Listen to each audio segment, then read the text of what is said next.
Okay. Hello everyone, कैसे हैं भाई सभी लोग। आई होप सभी बिल्कुल बढ़िया होंगे, बहुत बढ़िया से अपनी पढ़ाई कर रहे होंगे।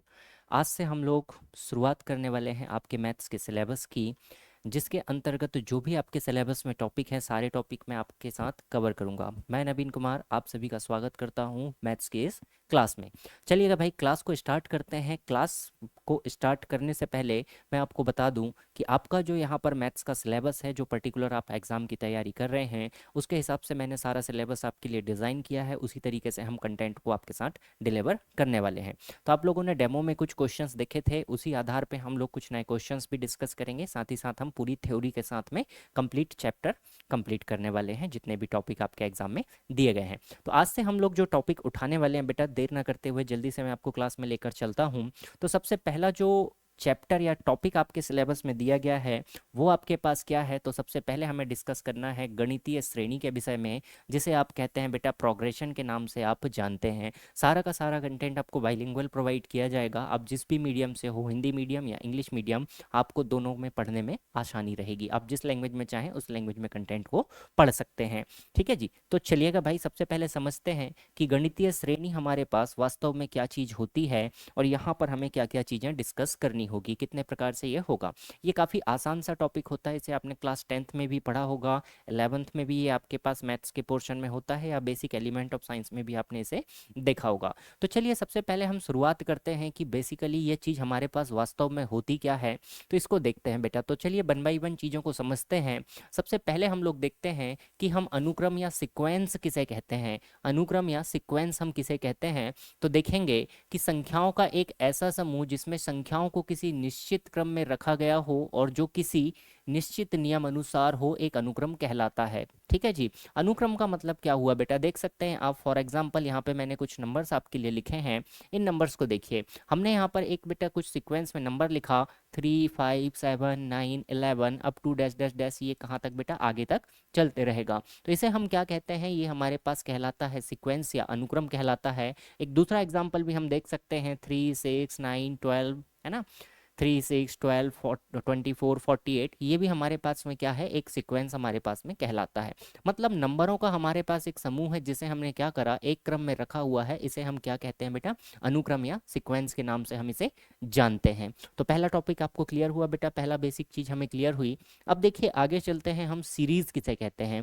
हमारे पास में बेटा जो भी अनुक्रम है, हमारे पास जो भी हमारे पास सीक्वेंस है, अगर हम इसको प्लस चिन्ह के साथ में लिख दें, सभी को हम प्लस में लिख दें, है ना, if the terms of a sequence are adjusted with the plus sign, then the group is then the group of term is called a sequence, series, है ना जी। सीरीज देखिए, अगर हमारे पास बेटा कुछ नंबर है, जैसे हमारे पास यहाँ पर हमने नंबर लिखा कि हमारे पास लिखा हुआ है 5 8 11 14, और ये हमारे पास कुछ लिखा हुआ है, तो इसे हम क्या कहते हैं बेटा, सीक्वेंस कहेंगे। इसे हम सीक्वेंस कहेंगे। अगर इसी को हमें सीरीज बनानी है तो हमें इसे क्या करना होगा, प्लस के साइन के साथ में हमें इसे लिखना होगा।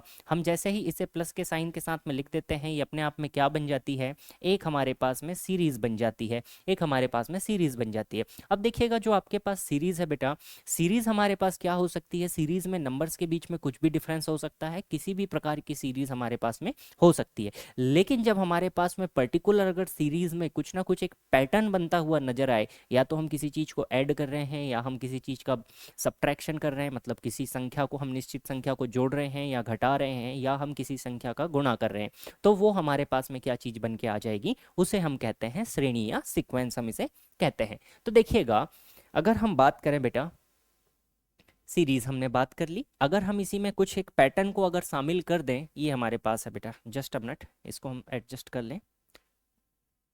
पहले हम सीरीज के टाइप देख लेते हैं। चलिए पहले हम सीरीज के टाइप देख लेते हैं। तो बेसिकली अगर हम बात करें, ठीक है जी, पहले सीरीज के टाइप देख लेते हैं, फिर हम सीक्वेंस पर चलेंगे, है ना। श्रेणियों के प्रकार की अगर हम बात करें बेटा, तो कितने प्रकार की हमारे पास श्रेणी हो सकती है, इसको देखिएगा। तो दो प्रकार से हमारे पास में यहाँ पर श्रेणी हो सकती है, दो प्रकार से हमारे पास में क्या सीरीज हो सकती है। एक ऐसी जिसमें नंबर ऑफ टर्म्स क्या हो बेटा, पदों की संख्या क्या हो, निश्चित हो। अगर पदों की संख्या हमारे पास निश्चित है, कहीं पर भी अगर पदों की संख्या हमारे पास निश्चित है, तो उसे हम क्या कहेंगे, फाइनाइट सीरीज या परिमित श्रेणी हम उसे कहते हैं। तो देखिएगा, परिमित श्रेणी या फाइनाइट सीरीज हमारे पास में क्या होगी, a series in which the number of term is limited.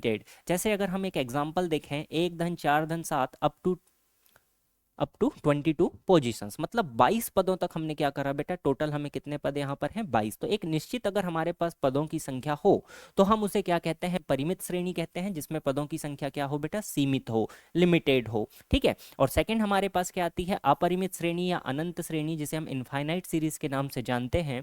ये हमारे पास एक्चुअल में क्या चीज होगी कि जिसमें पदों की संख्या क्या हो बेटा, असीमित हो, है ना जी, जिसमें द नंबर ऑफ टर्म्स क्या हो बेटा हमारे पास, अनलिमिटेड हो। जैसे हम एक सीरीज की बात करते हैं, a r square plus up to dash dash dash infinite terms तक, मतलब ये जो हमारे पास श्रेणी है अनंत पदों तक क्या हो सकती है बेटा, जा सकती है ना जी। ए r square, AR⁻³ AR⁻⁴ AR⁻5, ये कंटिन्यू बढ़ते जाएगी, क्योंकि संख्याओं का हमारे पास कोई भी अंत नहीं है, जितनी भी हम संख्याएं चाहें उतनी हम लिख सकते हैं। तो ये हमारे पास जो श्रेणी है, श्रेणी कितने प्रकार की हुई, दो प्रकार की। पहला हमारे पास परिमित श्रेणी, जिसमें हमारे पास पदों की संख्या क्या हो बेटा, निश्चित हो। और दूसरी हमारे पास क्या होगी, अपरिमित श्रेणी, जिसमें पदों की संख्या क्या होगी, अनिश्चित होगी, जिसमें अनंत पद हमारे पास हो सकते हैं। तो ये दो प्रकार से हमारा बेसिक क्लासिफिकेशन हुआ। अब चलिए हम बात करते हैं बेटा श्रेणी की या प्रोग्रेशन की, है ना जी। थोड़ा सा लिखने में क्या है, श्रेणी ही लिखाता है, लेकिन एक्चुअल में इसे हम कहते हैं प्रोग्रेशन, इसे हम कहते हैं बेटा प्रोग्रेशन, जो हमारे सिलेबस में है, ठीक है। हिंदी टाइपिंग में काफ़ी मिस्टेक यहाँ पर देखने के लिए मिलेगी। एक ये श्रेणी है, और श्रेणी ही हमारे सिलेबस में है, और जो अड़ावान का लगा के हम बनाते हैं उसको हम श्रेणी कहते हैं, उसका मतलब सीरीज होता है। तो प्रोग्रेशन हमें पढ़नी है, सीरीज नहीं। प्रोग्रेशन देखिएगा, प्रोग्रेशन में हमारे पास में क्या है बेटा, अगर हमारे पास में कोई भी सीक्वेंस है जिसमें हम किसी विशेष प्रतिबंधों के साथ लिख दिया जाए, है ना जी, कोई स्पेशल रिस्ट्रिक्शन अगर हमारे पास में हो, जैसे मैंने रिस्ट्रिक्शन एक मान लिया, फॉर एग्जाम्पल हम एक रिस्ट्रिक्शन लेते हैं, हम एक अनुबंध लेते हैं कि हमें हर एक पद में बेटा 3 3 बढ़ाकर लिखना है, हमें हर एक पद में 3 3 बढ़ाकर लिखना है। और पहला पद अगर मैं शुरुआत करता हूं बेटा, मैंने 5 लिखा, तो अगला मेरे पास अगर मैं 3 बढ़ाऊं तो क्या बनेगा बेटा, 8 बनेगा। अगला क्या बनेगा मेरे पास, 11 बनेगा। अगला मेरे पास क्या बनेगा, 14 बढ़ेगा। और ये मेरे पास इस तरीके से चलते रहेगा। तो ये अपने आप में क्या बन जाएगा, मेरे पास एक प्रोग्रेशन बन जाएगी, या एक श्रेणी मेरे पास में बनकर तैयार हो जाएगी। अब अगर हम बात करें कि इस रिस्ट्रिक्शन के हिसाब से ये जो हमने अनुबंध की यहाँ पर हम बात कर रहे हैं, या विशेष प्रतिबंध की हम जो बात कर रहे हैं, ये प्रतिबंध के आधार पे हम कितने प्रकार से बांट सकते हैं। तो इस प्रतिबंध के आधार पे हमने जो श्रेणी है हमारे पास, इसे 3 प्रकार से डिवाइड किया है, जो आप देख सकते हैं, समांतर श्रेणी, गुणोत्तर श्रेणी और हरात्मक श्रेणी। यहाँ पर भी आप देख सकते हैं बेटा। तो आपके जो सिलेबस में बेटा 3 प्रकार की श्रेणी आपको पढ़नी है, जिसमें से हम आज पहले प्रकार की श्रेणी को डिस्कस करेंगे, जो आपके पास में क्या है, अरिथमेटिक प्रोग्रेशन या समांतर श्रेणी जिसे हम कहते हैं। तो देखिए 3 प्रकार की श्रेणी हमें पढ़नी है। पहली हमारे पास है अरिथमेटिक प्रोग्रेशन, समांतर श्रेणी। इसे हम शॉर्ट फॉर्म में क्या लिखते हैं भाई, तो एपी हमें लिखते हैं, एपी हम इसे लिखते हैं। हिंदी वाले जो भी स्टूडेंट है बेटा, एपी आप इसको भी याद रखेंगे इंग्लिश में, क्योंकि हिंदी के पेपर में भी आपको एपी लिख के दे सकता है ना जी, इंग्लिश का भी प्रयोग किया जाता है। तो एपी जहां पर भी लिखा दिखे उसका मतलब अरिथमेटिक प्रोग्रेशन होगा, समांतर श्रेणी आपके पास होगा। सेकंड आपके पास होता है ज्योमेट्रिक प्रोग्रेशन, जिसे आप जीपी के नाम से जानते हैं या गुणोत्तर श्रेणी के नाम से जानते हैं। और तीसरी आपके पास होगी हार्मोनिक प्रोग्रेशन, या जिसे आप कहते हैं हरात्मक श्रेणी कहते हैं, जिसे आप क्या कहते हैं, हरात्मक श्रेणी कहते हैं। देखिए यहाँ पे नाम से आपको कुछ चीजें पता चलेगी कि समांतर श्रेणी, इसका मतलब क्या हुआ बेटा, समान अंतर की श्रेणी। समांतर श्रेणी इसका मतलब क्या हुआ, समान अंतर की श्रेणी, मतलब जिसमें दो पदों के बीच में या दो जो भी टर्म्स हमारे पास आ रही हैं, इनके बीच में जो अंतर होगा, अंतर का मतलब डिफरेंस, डिफरेंस क्या रहेगा, बिल्कुल बराबर रहेगा। गुणोत्तर श्रेणी, गुणोत्तर श्रेणी का मतलब क्या हुआ कि हर एक नंबर में एक निश्चित संख्या से गुणा करने पर ही अगला नंबर आएगा, एक निश्चित संख्या से गुणा करने पर ही अगला नंबर आएगा। हरात्मक श्रेणी जो होती है बेटा, ये अरिथमेटिक श्रेणी का जस्ट अपोजिट होती है, इनवर्स या व्युत्क्रम ये उसका होती है। तो जब हम इस पर आएंगे तब हम इसको भी डिस्कस करेंगे, ठीक है। ये भी हमारा एपी की सहायता से ही सॉल्व हो जाती है। चलिए कुछ पॉइंट देखते हैं बेटा, समांतर श्रेणी को लेकर हम आज की क्लास में डिस्कस करेंगे कि अरिथमेटिक प्रोग्रेशन क्या होती है। सबसे ज़्यादा क्वेश्चन आपको इसी से रिलेटेड देखने के लिए मिलेंगे कि समांतर श्रेणी आपके पास क्या चीज़ होती है, अरिथमेटिक प्रोग्रेशन क्या होती है। इसे ही हम शॉर्ट फॉर्म में क्या कहते हैं बेटा, तो एपी हम इसे कहते हैं, आप याद रखेंगे। ठीक है, समांतर श्रेणी हमारे पास क्या है बेटा, समांतर श्रेणी एक ऐसी श्रेणी है जिसमें दो लगातार पदों के बीच का अंतर क्या होता है, स्थिर होता है। जो भी लगातार हमारे पास पद आ रहे हैं उनके बीच में जो अंतर बनेगा वो क्या रहेगा, बिल्कुल फिक्स रहेगा। निश्चित अंतर जहां पर भी हो, एक फिक्स डिफरेंस, दो टर्म्स के बीच में एक डिफरेंस क्या हो बेटा, बिल्कुल फिक्स हो। An arithmetic progression AP is a progression in which the difference between two consecutive term is constant, जिसमें दो कॉन्जिक्यूटिव टर्म्स के बीच में क्या हो बेटा, नंबर क्या हो, डिफरेंस क्या हो, बिल्कुल कांस्टेंट हो। दो क्रमागत पदों के बीच में अंतर जहां पर समान हो उसे हम क्या कहते हैं, समांतर श्रेणी कहते हैं। आई थिंक आप यहाँ तक की चीज़ें बिल्कुल समझ गए हैं, यहाँ तक की चीज़ें बिल्कुल आपको क्लियर हो गई है। ये हमारे पास बेस है बेटा, बिल्कुल फाउंडेशन पर हम चल रहे हैं, चलिएगा।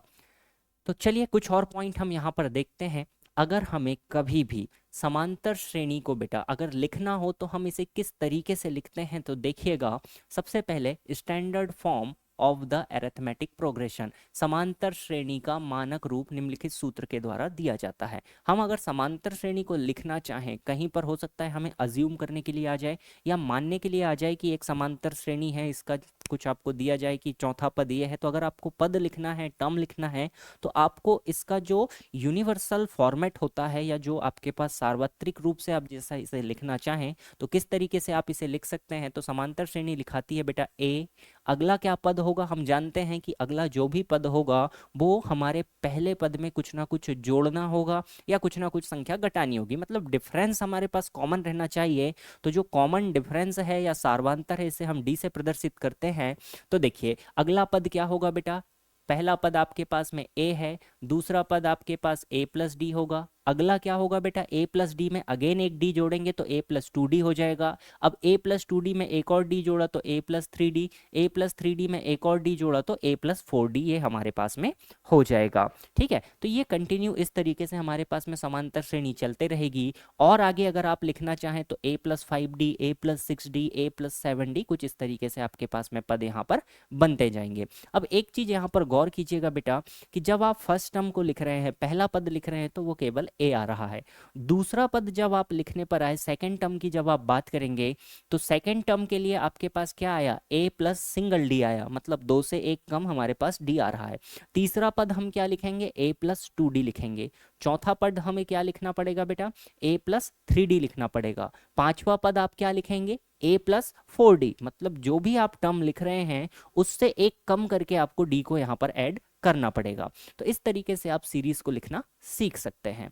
अब देखिए अगर हम यहाँ पर बेटा कुछ एक मान लें कि यदि हमारे पास एक कोई अनंत समांतर श्रेणी है, अगर एक कोई अनंत समांतर श्रेणी है, if infinite arithmetic progression is, एक कोई इनफाइनाइट अरिथमेटिक प्रोग्रेशन हमारे पास में है जो हमने माना कि 2 5 8 11 14 up to dash dash dash dash, ये हमारे पास में है।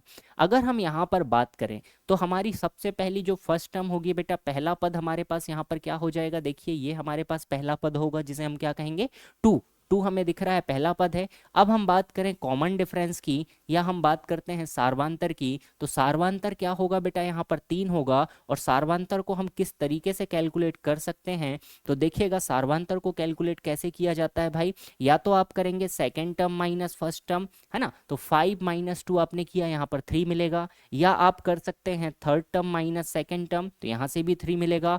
या आप कर सकते हैं fourth term minus third term, यहाँ से भी आपको 3 मिलेगा। आप इसके बाद कर सकते हैं बेटा fifth term minus fourth term, तो 14 माइनस 11 करेंगे तो भी आपको 3 मिलेगा। मतलब जो कॉमन डिफरेंस है वो हर जगह से क्या आना चाहिए, बराबर आपके पास में आना चाहिए। अब देखिए ये जो हमारे पास एक एपी गिवन थी, ये जो हमारे पास एपी गिवन थी, इसमें हर जगह पर कॉमन डिफरेंस क्या आया बेटा, 3 आया। हर जगह पर क्या आया बेटा, कॉमन डिफरेंस हमारे पास क्या आया, क्रमागत पदों के बीच का अंतर स्थिर है, या आप कह सकते हैं कि difference between two consecutive term is constant, जो क्या है बेटा 3 है। हर जगह पर क्या आया हमारे पास 3 निकल कर आया है। अगर 3 निकल कर आया, हर जगह एक ही वैल्यू आपको मिल रही है कॉमन डिफरेंस की, तो आप क्या कह सकते हैं बेटा कि ये अपने आप में क्या है, एक प्रोग्रेशन कौन सी है, एरिथमेटिक प्रोग्रेशन है। हर जगह पर अगर डिफरेंस बराबर निकल कर आया तो वो क्या होगा, हमारे पास में एक एरिथमेटिक प्रोग्रेशन होगा, समांतर श्रेणी होगी, अगर अंतर हर जगह से समान है। तो आपको इस प्रकार का क्वेश्चन भी पूछा जा सकता है कि क्या दिया गया सीक्वेंस एक समांतर श्रेणी है, क्या दिया गया सीक्वेंस एक समांतर श्रेणी है। जैसे अगर हम एक क्वेश्चन की बात करें बेटा, देखिएगा एक क्वेश्चन मैं आपके पास ले रहा हूं कि अगर हम एक क्वेश्चन की बात करें, जैसे 3, 6, 9, 12 और ये हमारे पास आगे तक गया, क्या ये एक एपी है बेटा, क्या ये एक अपने आप में एक समांतर श्रेणी है। तो इसे हम कैसे निकाल सकते हैं, हमें सबसे पहले चेक करना होगा डिफरेंस को। अगर हर दो पदों के बीच में, हर दो टर्म्स के बीच में डिफरेंस अगर बराबर है तो ये अपने आप में क्या होगी, एक एपी हमारे पास हो जाएगी। जैसे अगर हम बात करें यहाँ पर, देखिए सेकंड माइनस फर्स्ट करता हूँ बेटा, 3 निकल कर आएगा। अगर अगले पद में चेक करता हूँ, 9 माइनस 6 करता हूँ तो भी मेरे पास क्या निकल कर आएगा, 3 ही निकल कर आएगा। अगर 12 माइनस 9 करता हूं तो भी मेरे पास क्या निकल कर आएगा, 3 निकल कर आएगा। सो हम क्या कह सकते हैं बेटा, it is a AP, it is AP. तो हम क्या कह सकते हैं कि यह एक समांतर श्रेणी है, यह एक एपी है ना, सिंपल सी बात हम ये कह सकते हैं। तो ये एक हमारे पास में क्या होगी, समांतर श्रेणी होगी। चलिए अगले क्वेश्चन की तरफ देखते हैं। एक और क्वेश्चन बनाइए बेटा। अगर आपके पास क्वेश्चन है 4, 6, 10, 13 डैश डैश डैश, क्या ये अपने आप में एक एपी हो सकती है बेटा, चलिए चेक करते हैं। अगर हम चेक करें शुरुआत में डिफरेंस 6 माइनस 4 यहाँ पर कितना है बेटा, 2 है। अगला हम चेक करें 10 माइनस 6, यहाँ पर डिफरेंस कितना है, 4 है। अगला हम चेक करें 13 माइनस 10, तो ये अपने आप में क्या है, 3 है। सो यह एक एपी नहीं है, यह क्या है बेटा, हमारे पास एपी नहीं है। तो ये अपने आप में एक एपी नहीं हो सकती है, क्योंकि यहाँ पर हर जगह पर डिफरेंस क्या है, बिल्कुल समान नहीं है, डिफरेंस बिल्कुल समान नहीं है। आई होप आप मेरी बातों को समझ गए होंगे कि अरिथमेटिक प्रोग्रेशन क्या होती है बेटा, समांतर श्रेणी क्या चीज़ है, जिसमें दो पदों के बीच में अंतर हमेशा क्या रहेगा, कांस्टेंट रहेगा। ओके, चलिए आगे बढ़ेंगे अगले टॉपिक की तरफ। अब हम देखते हैं इससे रिलेटेड कुछ फॉर्मूले पर हम चलते हैं बेटा कि किस तरीके के यहाँ पर हमारे पास फॉर्मूले बन सकते हैं। तो देखिए, अगर हमें कभी भी किसी समांतर श्रेणी का सामान्य पद या जनरल टर्म हमें निकालनी हो तो इसे हम किस तरीके से निकाल सकते हैं। समांतर श्रेणी में जो हम ए एन लिखते हैं इसे हम कहते हैं एक सामान्य पद या एनवा पद हम इसे कहते हैं। एनवे पद को ही हम अंतिम पद के नाम से भी जानते हैं, तो चाहे हम एनवा पद कहें या अंतिम पद कहें, आपके जो सिलेबस में है समांतर श्रेणी या अरिथमेटिक प्रोग्रेशन, वो कुछ इस प्रकार की है बेटा कि उसमें पदों की संख्या क्या होगी, सीमित होगी। मतलब कौन सी है, फाइनाइट अरिथमेटिक प्रोग्रेशन आपको पढ़नी है, परिमित श्रेणी ही आपको यहाँ पर पढ़नी है। किसमें, अरिथमेटिक प्रोग्रेशन में। तो फाइनाइट अरिथमेटिक प्रोग्रेशन या परिमित समांतर श्रेणी का ही आपको अध्ययन यहाँ पर दिया गया है। तो चलिए देखते हैं आगे बेटा। कहा जाता है in an arithmetic progression a N is called the general terms where n represent the position of the term in the given sequence, है ना जी। जहां पर जो एन है बेटा अनुक्रम में पदों की स्थिति को बताता है कि जो भी आपके पास में पद हो, अगर A1 आप लिख रहे हैं मतलब पहला पद है, A2 आप लिख रहे हैं मतलब दूसरा पद है, A3 आप लिख रहे हैं इसका मतलब तीसरा पद है। तो एन आपको बताता है कि उस पद की स्थिति क्या है, 1 2 3 4 इस तरीके से आप बता सकते हैं।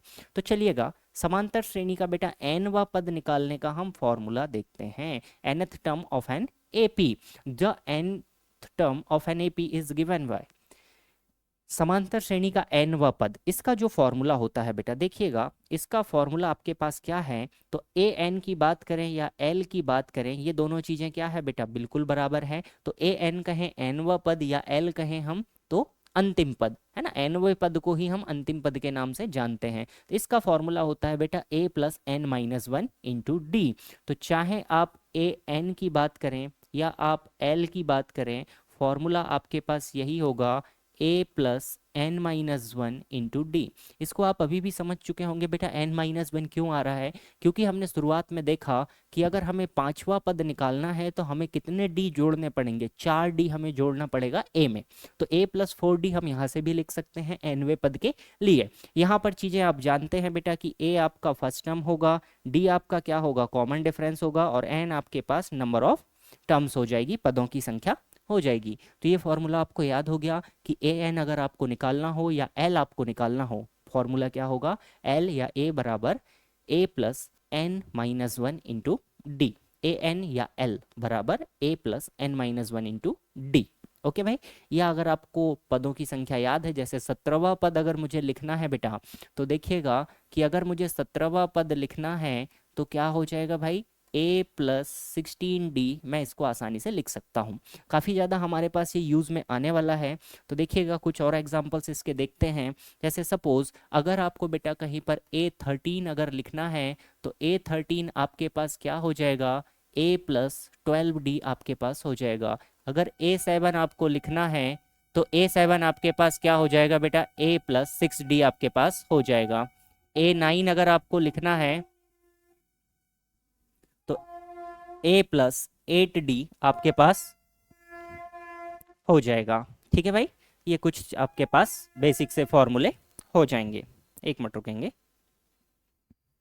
चलिए, इस तरीके से आप लिख सकते हैं। एक आप बताइएगा मुझे, कुछ चीज़ों के आप कमेंट कीजिएगा। अगर आपको a प्लस 18 a18 लिखना है, इसका मतलब 18th टर्म लिखना है बेटा, तो ये आपके पास क्या हो जाएगी, a प्लस 17 ऑफ d आपके पास हो जाएगी।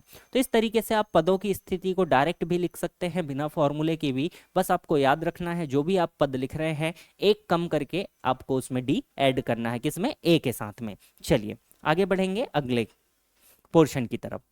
चलिए अगला पोर्शन आपके पास क्या आता है बेटा, अगर आपको कभी सम कैलकुलेट करना हो, अगर आपको कभी सम कैलकुलेट करना हो, है ना जी, समांतर श्रेणी के पदों का योगफल अगर आपको ज्ञात करना है, the sum of terms in AP. जो भी आपके पास एक समांतर श्रेणी दी गई है, जैसे आपके पास कोई समांतर श्रेणी है, आपको उसके सभी पदों का योगफल ज्ञात करना है, तो नंबर ऑफ टर्म्स आपको या पदों की संख्या पता होगी कि अगर आपको 15 पदों का योगफल ज्ञात करना है या 16 पदों का योगफल ज्ञात करना है, तो किस तरीके से आप उनका सम कर सकते हैं। तो देखिए, सम को निकालने के लिए बेटा हमारे पास दो प्रकार के फॉर्मूले हैं। सम को निकालने के लिए हमारे पास दो प्रकार के फॉर्मूले हैं। पहला फॉर्मूला आप देखेंगे तो पहला फॉर्मूला आपसे क्या कहता है, एस एन बराबर क्या होगा बेटा, n by two into two A plus N minus one into d. S n is equal to n by two into two A plus N minus one into d. इस फॉर्मूले को अगर आप गौर से देखेंगे बेटा, तो ये फॉर्मूला कहीं ना कहीं आपको मिलता जुलता दिखेगा कि अगर मैं इस 2a को अलग अलग कर दूं, तो a plus N minus one into d को अलग कर दूं, तो ये अपने आप में क्या बना लेगा, देखो मेरा सेकेंड फॉर्मूला ये बना लेगा, जो क्या है बेटा, l बराबर मेरे पास a प्लस एल हो जाएगा। क्या मतलब हुआ बेटा, देखिए s n is equal to मेरे पास क्या गिवन है, एन वाई टू इंटू क्या है बेटा, 2a plus N minus one into d है। अगर मैं इस 2a को कुछ इस तरीके से लिख दूं कि a plus N minus one into अगर मैं डी यहाँ पर लिख देता हूँ, तो आप गौर से देखेंगे कि यहाँ तक का जो फॉर्मूला है, यहाँ से यहाँ तक का जो फॉर्मूला है बेटा, वो अपने आप में क्या चीज़ हो जाएगी, तो एस एन बराबर मेरे पास क्या हो जाएगा यहाँ पर, एन वाई टू इंटू इसी से क्या निकल कर आ जाएगा, ए का ए रहेगा बेटा, ये बाकी की चीज़ें क्या बन जाएगी, या तो लास्ट टर्म हो जाएगी या फिर मेरे पास क्या हो जाएगी, ए एन कहलाएगी।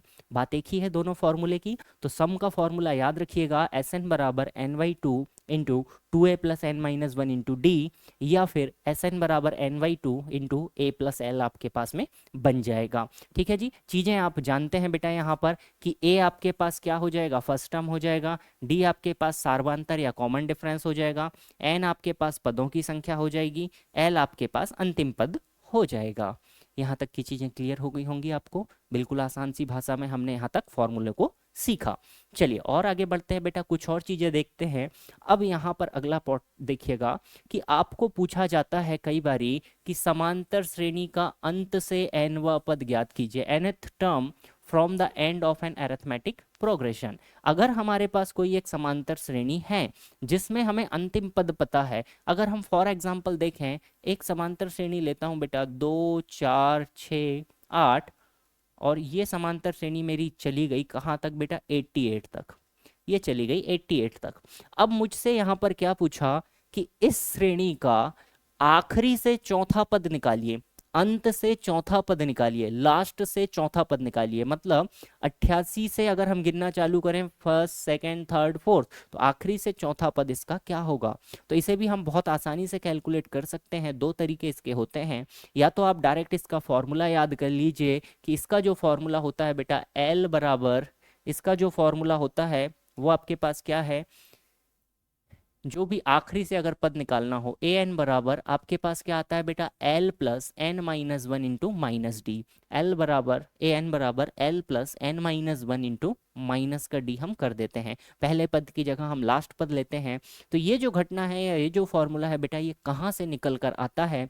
तो देखिए, एक तरीका तो है कि आप डायरेक्ट इसमें फॉर्मूले में वैल्यू पुट कर दीजिए, या आपके पास इस क्वेश्चन को सॉल्व करने का एक सेकंड मेथड भी आपके पास होता है। जो सेकंड मेथड आपके पास होता है बेटा, वो आपके पास क्या होता है कि आपके पास जो एपी है इसको आप क्या कर दीजिए, रिवर्स रिवर्स कर दीजिए। सिर्फ आप क्या कर दीजिए बेटा, इसको उल्टा कर दीजिए और शुरू से ही इसका चौथा पद ज्ञात कर लीजिए। तो अगर मैं इस एपी को रिवर्स करता हूं, अगर मैं इस एपी को रिवर्स करता हूं बेटा, देखिएगा, अगर मैं इस एपी को रिवर्स करता हूं तो क्या हो जाएगा, मेरे पास फर्स्ट टर्म बन जाएगा 88, ये चलते रहेगा। फिर क्या आएगा, 8 6 4 और 2 मेरे पास निकल कर आएगा, 8 6 4 2 निकल कर आएगा। अब अगर मुझे यहाँ पर फोर्थ टर्म कैलकुलेट करनी है, इसका मतलब मुझे निकालना है A4, तो A4 का फॉर्मूला क्या होगा बेटा, A प्लस 3D मेरे पास हो जाएगा। A की जगह अब मुझे क्या लेना पड़ेगा, 88 प्लस 3। अब D की ये वैल्यू कैसे निकालेंगे बेटा, तो हम जानते हैं किसी भी टर्म को उसके पहले वाली टर्म से माइनस करने पर D निकल कर आता है। तो 2 माइनस 4 करूंगा, क्या निकल कर आएगा, माइनस का 2 निकल कर आएगा। और 3 इंटू माइनस 2 माइनस का 6 होगा, 88 माइनस 6 क्या होगा बेटा, 88 माइनस 6 मेरे पास 82 हो जाएगा। तो आखिरी से चौथा पद इसका क्या होगा, 82 यहाँ पर हो जाएगा। तो ये भी एक मेरे पास मेथड है जिसका उपयोग मैं यहाँ पर कर सकता हूँ, जिसका उपयोग मैं यहाँ पर कर सकता हूँ। ठीक है भाई, तो ये एक सेकंड मेथड है बेटा जिसका भी आप उपयोग कर सकते हैं, कोई इशू नहीं है, इसका भी आप यहाँ पर उपयोग कर सकते हैं। तो अगर आप कभी फॉर्मूला भूल जाएं तो आप इसका उपयोग कर सकते हैं, अन्यथा आपके पास तो सिंपल सा बेटा इसका फॉर्मूला भी है। देखिए, सिंपल सा फॉर्मूला है, अगर आप इस एपी में फॉर्मूले को लगाते हैं तो ए एन आपको निकालना है इसका आखिरी से फोर्थ पद, तो A4 एल की वैल्यू कितनी है बेटा, 88 है। अगर डी की बात करें आप, तो एन आपके पास कितना है, फोर्थ टर्म निकालनी है चौथा पद, तो 4 माइनस 1, और डी यहाँ पर कितना हो जाएगा बेटा, 4 माइनस 2 करेंगे 2, लेकिन फॉर्मूले के हिसाब से माइनस का चिन्ह लगाना होगा। तो रिजल्ट जब आप इसको सॉल्व करेंगे तो रिजल्ट वही बनेगा भाई आपके पास, रिजल्ट यहाँ से भी वही बनेगा जब फॉर्मूले का यूज़ करेंगे, और जब आप डायरेक्ट करेंगे तो भी आपके पास रिजल्ट वही बनेगा। तो दोनों मेथड्स हैं आपके पास में, आप जिसे चाहें उसे अप्लाई कर सकते हैं, दोनों से रिजल्ट सेम निकलेगा। चलिए आगे बढ़ते हैं बेटा, कुछ इंपॉर्टेंट सी चीज़ें और देखते हैं एपी से रिलेटेड कि एपी हमारे पास में वास्तव में क्या क्या चीज़ें लेकर चलती हैं। देखिएगा, एक क्वेश्चन देखते हैं, इसको देखिएगा, बेसिक है, फॉर्मूले हैं बेटा, फॉर्मूले देखिएगा क्या कहते हैं। अगर किसी एपी के दोनों छोर से समान दूरी वाले पदों का योगफल स्थिर रहता है, अगर हमारे पास कोई एक ऐसी एपी है जिसमें नंबर ऑफ टर्म्स क्या है बेटा, बराबर हैं, नंबर ऑफ टर्म्स क्या है जिसमें बराबर हैं, मतलब या हमें नंबर ऑफ टर्म्स पता है ना जी, नंबर ऑफ टर्म्स पता है, तो बिल्कुल दोनों लास्ट लास्ट के टर्म्स को उठाइए, उनका योगफल सम बराबर आएगा। उन दोनों के सेकेंड टर्म, शुरू से दूसरा आखिरी से दूसरे पद का योगफल भी उतना ही आएगा। हर जगह पर पदों का योगफल बराबर आएगा। जैसे एक एपी देखिए, the sum of two terms that are equidistant from the either end of an AP is constant. जैसे फॉर एग्जांपल, एक हमने एपी को लिया, एक समांतर श्रेणी है, 2 5 8 11 14 17, टोटल कितने पद हैं बेटा इसमें, 6 हमारे पास में पद हैं, टोटल अभी हमारे पास कितने पद हैं, 6 पद हैं। तो अगर मैं टर्म 1 प्लस टर्म 6 करता हूं, देखो शुरुआत का और बिल्कुल आखिरी का, तो मतलब पहला और छठवें पद को जोड़ता हूं तो भी 19 आएगा। अब अगर मैं दोनों तरफ से क्या लूं बेटा, दूसरे नंबर का पद लूं, तो शुरुआत से अगर मैं दूसरा पद लेता हूं और आखिरी से दूसरा पद, इसका मतलब T2 प्लस T5, इसका सम भी कितना आएगा, 19 आएगा। अगर मैं T3 प्लस T4 लेता हूं तो 8 प्लस 11 भी मेरे पास क्या आएगा बेटा, 19 ही आएगा। इसका मतलब कि जो बराबर दूरी पर है, दोनों सिरे से जो बराबर दूरी पर पद हैं उनका योगफल क्या होगा, बिल्कुल बराबर होता है। ये जस्ट आपके नॉलेज के लिए इसको याद रखिएगा। अगर इसको हम मैथमेटिकली या बीजगणितीय रूप से हम इसे शो करना चाहें कि मैथमेटिकली ये चीज़ हमारे पास क्या होती है, तो t r plus t n minus r plus one is equal to constant होता है। ठीक है जी, इसमें आप वैल्यू रखेंगे आर की और एन माइनस आर की, तो आपके पास में वैल्यू निकल कर आ जाएगी कि कौन कौन से आपके पास में पदों का योगफल बराबर होगा। ठीक है, एक और इम्पॉर्टेंट सी चीज़ कि ये वाला देखिएगा, ये काफ़ी इंपॉर्टेंट है आपके लिए।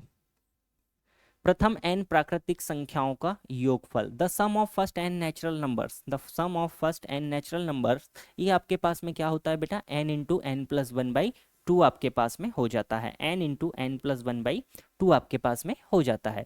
जैसे अगर हम देखें कि कुछ नेचुरल नंबर्स हम देखते हैं बेटा, इनके सम की हम बात करते हैं। नेचुरल नंबर्स हमारे पास में क्या होते हैं, जैसे अगर हम बात करें 1 + 2 + 3, ये आपने कॉमनली देखा होगा बेटा, 1 से लेकर 10 तक की संख्याओं का अगर हमें योगफल निकालना है, 1 से लेकर 10 तक की संख्याओं का अगर हम योगफल निकालें, 1 + 2 + 3 + 4 + 5 + 6 + 7 + 8 + 9 + 10, तो इसका जो सम निकल कर आता है अगर आप सभी को जोड़ेंगे तो निकल कर आता है 55।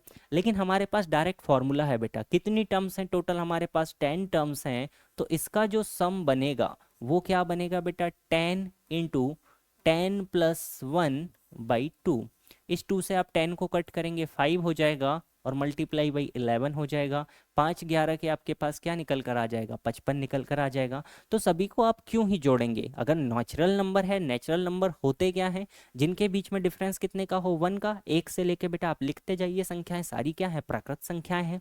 तो इनका जो योगफल बनता है वो हम आसानी से निकाल सकते हैं n into n plus one by two की सहायता से। अब आप मुझे बताइए 1 से लेके 100 तक के नेचुरल नंबर्स का सम क्या होगा, 1 + 2 + 3 plus up to dash dash dash कहाँ तक बेटा, 100 तक। ठीक है, इसको आप कैलकुलेट करके कमेंट कर दीजिएगा, इसको कैलकुलेट करके कमेंट कर दीजिएगा। चलिए आगे बढ़ते हैं भाई। तो यहाँ तक के हमने कुछ कंसेप्ट हमारे एपी को लेकर हमने सीख लिया, कंसेप्ट हमने सीख लिया, तो अब इस कंसेप्ट को हम अप्लाई करना सीखते हैं कि इसे हम कैसे अप्लाई कर सकते हैं, क्वेश्चंस में किस तरीके से हम इसे अप्लाई कर सकते हैं, इसे हम लोग सीखते हैं। चलिए, तो पहला क्वेश्चन आपके सामने है बेटा स्क्रीन पर। पहला क्वेश्चन देखिएगा क्या आपसे कह रहा है, find the 20th term, find the 20th term for the given AP. एक एपी है बेटा, इसके लिए आपको क्या करना है, 3 5 7 9, इसका हमें 20वां पद निकालना है, 20th टर्म हमें कैलकुलेट करना है।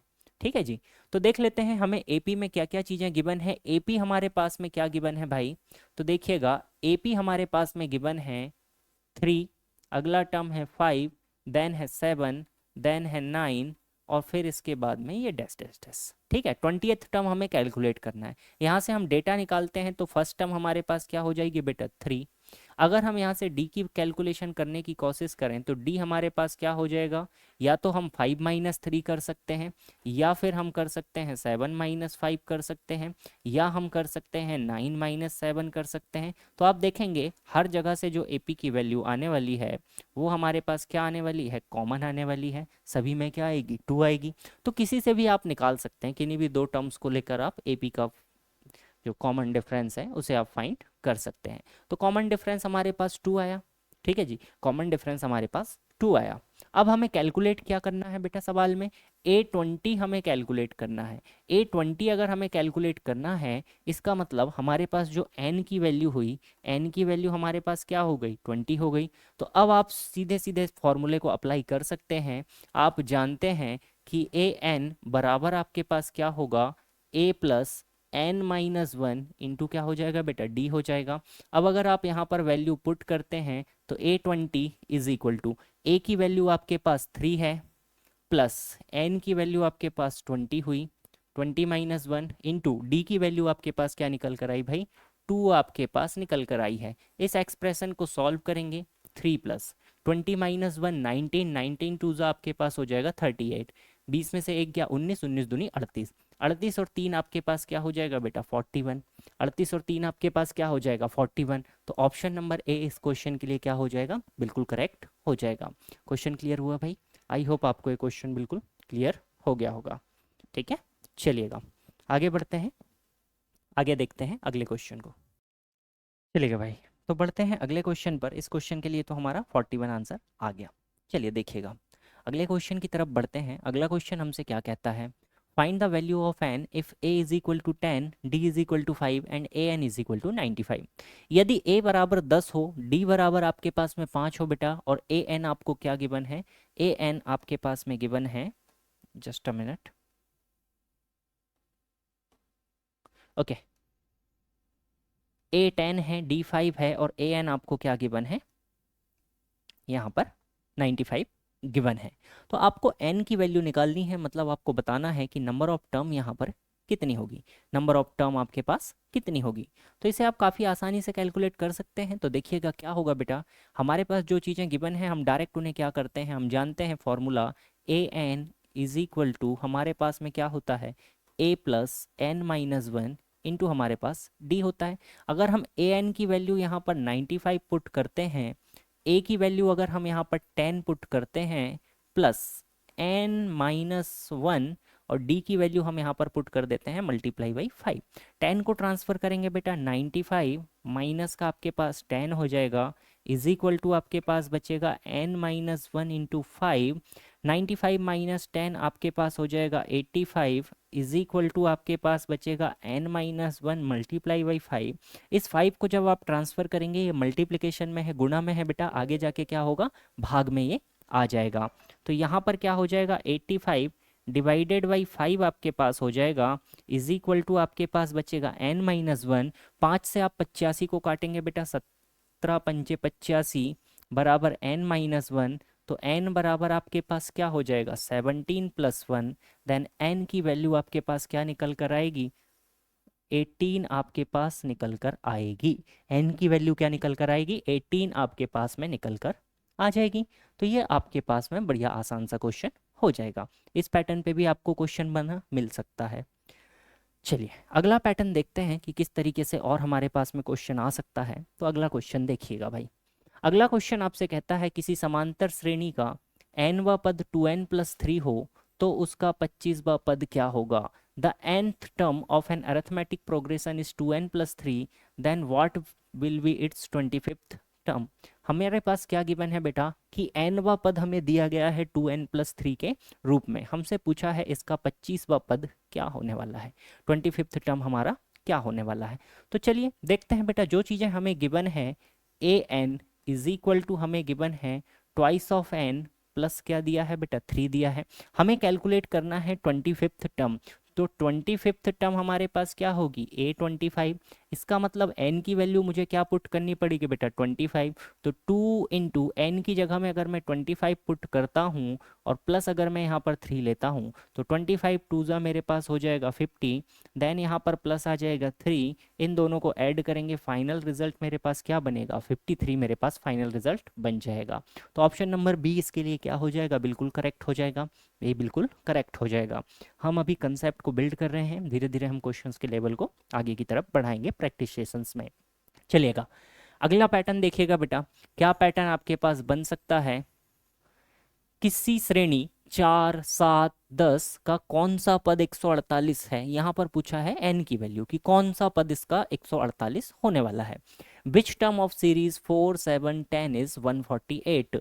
इस श्रेणी का कौन सा पद 148 होगा। हमारे पास देखो सीरीज कौन सी गिवन है, हम सबसे पहले सीरीज को लेते हैं। सीरीज में हमारे पास वैल्यू है 4 है, 7 है, 10 है, देन हमारे पास बेटा कंटिन्यू है। तो यहाँ से हम डेटा को निकालते हैं। तो देखिए यहाँ पर ए या पहला पद हमारे पास फर्स्ट टर्म क्या है बेटा, 4 है। अगर हम डी की बात करें तो डी कहाँ से निकाल सकते हैं, किसी भी पद को उसके पहले वाले पद में से घटाकर। तो 7 माइनस 4 करते हैं बेटा, कितना बन जाएगा, 3 बन जाएगा। या फिर 10 माइनस 7 भी करेंगे तो भी आपके पास क्या निकल कर आएगा, 3 ही निकल कर आएगा। ठीक है जी। अब हमें बताना है कौन सा पद 148 है, विच टर्म इज 148। तो हम मान लेते हैं कि हमारे पास जो बेटा ए एन है या जो हमारे पास अंतिम पद है वही क्या है, 148 है। अंतिम पद है वही 148 है। ये हमें यहाँ पर अज्यूम करना पड़ेगा कि लास्ट टर्म हमारे पास क्या है, 148 है। अंतिम पद अगर 148 हमारे पास में है तो अब हम अंतिम पद या ए एन का यहाँ पर क्या कर सकते हैं, फॉर्मूला लगा सकते हैं। तो देखिए हम जानते तो हैं ए एन बराबर क्या होता है, A plus n minus one into हमारे पास d होता है बेटा। ए एन की वैल्यू हमारे पास 148 है। ए की वैल्यू अगर मैं देखूं तो ए की वैल्यू हमारे पास 4 है। एन के विषय में मुझे नहीं पता है तो n माइनस वन, और डी की वैल्यू कितनी हो जाएगी बेटा, डी की वैल्यू हमारे पास हो जाएगी 3 हो जाएगी। 4 को हम ट्रांसफर करके लाते हैं तो 148 माइनस 4 हो जाएगा is equal to n minus one into 3 हो जाएगा। अगर इन दोनों को हम सब्ट्रैक्ट करते हैं तो क्या बचेगा, 144 इज इक्वल टू हो जाएगा n minus one into three. इसको अगर हम सॉल्व करते हैं बेटा तो 144 और 3 यहाँ पर मल्टीप्लाई पर है, डिवाइड में आ जाएगा, इज इक्वल टू हमारे पास बचेगा n माइनस वन। 3 से आप इसको काटेंगे बेटा, 3 चौका 12 बचेगा 2 3 8 24, 48 is equal to n minus one. So आपके पास n is equal to final result क्या बनेगा, 48 प्लस वन, तो ये आपको क्या रिजल्ट देखा बेटा, 49। इसका मतलब क्या हुआ कि 49th नंबर की जो टर्म है, 49वां जो पद है बेटा, वो क्या होगा, 148 आपका हो जाएगा। तो 49वां पद आपका क्या बनेगा, 148 बनेगा। ये पैटर्न भी आपको समझ में आया, क्लियर हुआ भाई? अगर क्लियर हुआ तो आप लोग कमेंट जरूर कीजिएगा। जब भी आप इस वीडियो को देखें तो आप जरूर कमेंट जरूर कीजिएगा, ताकि मुझे पता चले कि आपको कैसी लगी क्लासेस, किस तरीके से आपको और पढ़ना है, क्या और चीज़ें आपको आवश्यकता है। बिल्कुल आप बताइएगा, अपना रिस्पॉन्स जरूर दीजिएगा। चलिए अगला पैटर्न देखते हैं बेटा। अगला पैटर्न देखिए, अगला पैटर्न आपसे क्या कहता है कि एक समांतर श्रेणी है 3 6 9 12 15 डैश डैश 45, इसका आपको अंत से चौथा पद ज्ञात करना है। Find the fourth term from the end of the arithmetic progression 3 6 9 12 15 45 तक। ठीक है जी, अंत से आपको क्या करना है बेटा, इसका चौथा पद ज्ञात करना है। तो देखिए nth term from the last, अगर लास्ट से हमें चौथा पद ज्ञात करना है तो ए एन का मैंने आपको अंतिम से निकालने के लिए बताया, क्या होगा बेटा, l plus N minus one into आपको क्या करना होगा, माइनस का डी आपको करना होगा।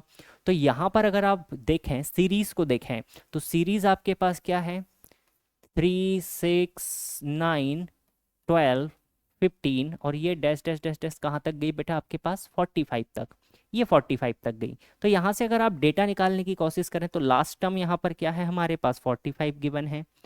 फर्स्ट टर्म आपके पास क्या गिवन है बेटा, 3 गिवन है। अगर आप यहाँ पर डी की वैल्यू कैलकुलेट करना चाहें तो आसानी से कर सकते हैं, 6 माइनस 3 करेंगे आपके पास 3 आ जाएगा, या 9 माइनस 6 करेंगे तो भी 3 आएगा, 12 माइनस 9 करेंगे तो भी 3 आएगा, 15 माइनस 12 करेंगे तो भी 3 आएगा। तो सारा डेटा आपके पास है। अब आप सिंपल फॉर्मूले में वैल्यू पुट कर दीजिए। आपको निकालना है अंत से चौथा पद, तो आपके पास क्या होगा बेटा, एल, एल आपके पास 45 है, प्लस फोर्थ टर्म निकालनी है मतलब 4 माइनस वन, और डी आपके पास कितना आया बेटा, 3 आया, लेकिन हमें क्या लिखना है, माइनस का डी। तो सॉल्व करेंगे 45, 4 माइनस वन हो जाएगा 3, 3 3 ज़ा 9 प्लस इंटू माइनस माइनस, तो 45 माइनस 9 जैसे ही आप करेंगे रिजल्ट आपको क्या मिलेगा, 36 आपको रिजल्ट मिलेगा। तो ऑप्शन नंबर डी यहाँ पर क्या हो जाएगा, बिल्कुल करेक्ट आपका हो जाएगा। या इसी क्वेश्चन को हम दूसरे तरीके से भी कर सकते हैं, मैंने आपको बताया, आप सीरीज को उल्टा करके भी सीधे डायरेक्ट आप चौथा पद निकाल सकते हैं, वो भी आपके पास में एक तरीका हो सकता है। तो ये काफ़ी सिंपल से क्वेश्चन हैं, आसान आसान से क्वेश्चन हम लोग डिस्कस कर रहे हैं ताकि हमारा कंसेप्ट बिल्ड हो जाए। चलिए आगे बढ़ेंगे बेटा, अगले क्वेश्चन की तरफ चलते हैं। अगला क्वेश्चन देखिएगा।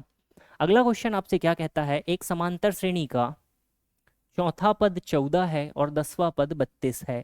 The fourth term of an arithmetic progression is 14 and the 10th term is 32। Find its 7th term. हमें क्या निकालना है बेटा, सातवां पद यहाँ पर कैलकुलेट करना है, सातवां पद यहाँ पर कैलकुलेट करना है। ठीक है, सातवां पद यहाँ पर कैलकुलेट करना है। चलिए तो देख लेते हैं क्या क्या डेटा गिवन है बेटा। हमें गिवन है चौथा पद 14, मतलब A14 हमें कितना दिया है,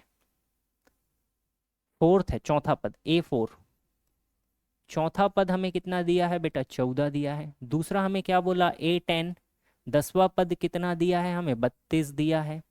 और हमें क्या कैलकुलेट करना है, A7 हमें कैलकुलेट करना है, A7 हमें कैलकुलेट करना है। ठीक है, तो देखो A4 हमारे पास एक्चुअल में होता क्या चीज़ है, A4 हमारे पास एक्चुअल में होता क्या चीज़ है बेटा। तो A4 मैं जानता हूँ कि A4 फोर्थ टर्म क्या होती है बेटा, A प्लस 3D। हमने कंसेप्ट में सीखा कि फोर्थ टर्म हमारे पास A प्लस 3D होती है।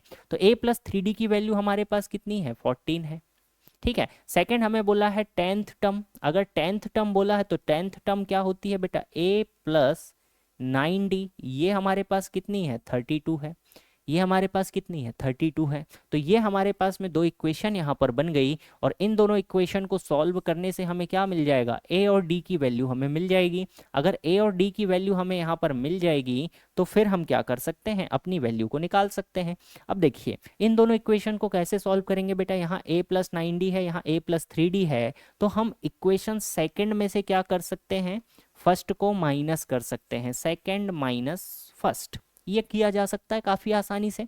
अगर सेकंड में से फर्स्ट को माइनस करते हैं तो देखिए सेकंड इक्वेशन क्या है बेटा, a plus 9d is equal to कितना है 32, और फर्स्ट इक्वेशन क्या है बेटा, छोटी है इसलिए मैं इसको पहले लिखता हूँ, a plus 3d is equal to क्या है 14।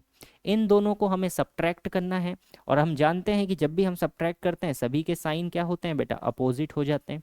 चूंकि तीनों प्लस के हैं तो तीनों क्या हो जाएंगे, माइनस के।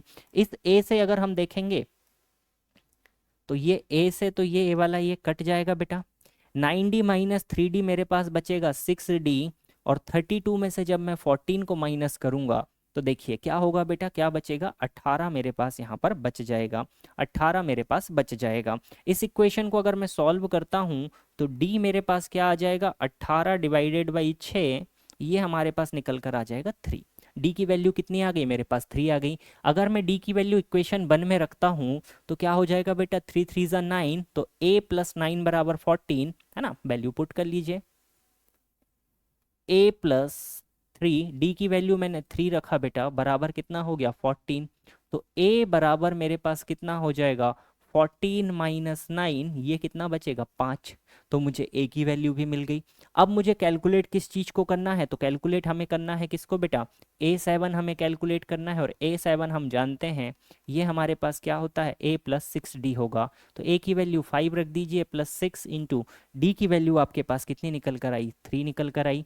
ये कितना हो जाएगा 5 प्लस 6 3 18, 18 और 5 आपके पास कितना हो जाएगा 23 आपके पास फाइनल रिजल्ट बन जाएगा, 23 आपके पास फाइनल रिजल्ट बन जाएगा। क्लियर हुआ भाई, ये क्वेश्चन बढ़िया क्वेश्चन था, बहुत आसान सा क्वेश्चन था, है ना।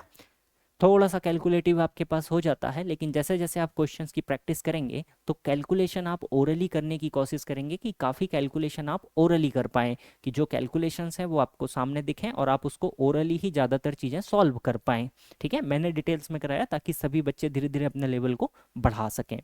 चलिएगा आगे बढ़ते हैं बेटा, एक लास्ट क्वेश्चन देखिए, एक पैटर्न और यहाँ पर बनता है, इस क्वेश्चन पर हम चलते हैं, इसको देखते हैं किस तरीके से इसको सॉल्व किया जा सकता है।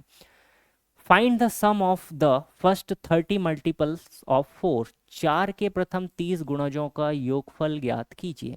4 के आपको 30 गुणजों का योगफल ज्ञात करना है। Find the sum of first 30 multiples of 4, 4 के प्रथम 30 गुणजों की हम बात कर रहे हैं।